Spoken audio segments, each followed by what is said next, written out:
D'autres possibilités pour travailler toujours cette reconnaissance de statut.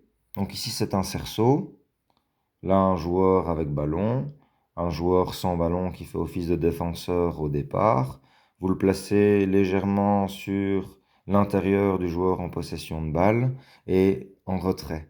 Donc, en fonction de l'écart que vous mettez, lui aura plus de difficulté ou plus de facilité à rattraper le joueur. Ici, le but, c'est de dribbler vers l'anneau. Ici, en catégorie 8, on peut mettre un cerceau. Dans les autres catégories, c'est peut-être pas nécessaire.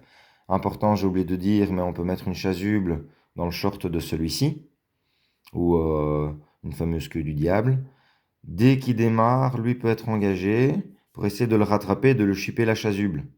On aurait pu faire en toucher, mais j'ai peur que, avec la course et la vitesse, il ne le pousse de manière dangereuse. Donc autant mettre une petite chasuble pour lui arracher et faire office de défense. En E8, pour éviter de mettre trop de stress, peut-être même en U10, éviter de mettre trop de stress au joueur attaquant. Une fois qu'il est dans le cerceau, on ne peut plus le toucher, il peut shotter tranquillement. En U12, on peut très bien aller marquer son lay-up avant qu'on ne soit rattrapé et qu'on nous pique la chasuble.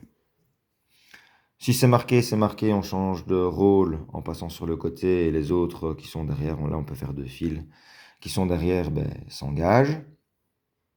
Si jamais mon X a rattrapé la chasuble, il doit très vite partir pour aller vers une autre cible. On peut mettre un cerceau par exemple ou un cône à abattre ici avec la chasuble en main. Lui, lâcher son ballon, changement de statut et essayer de le rattraper avant qu'il n'atteigne la cible.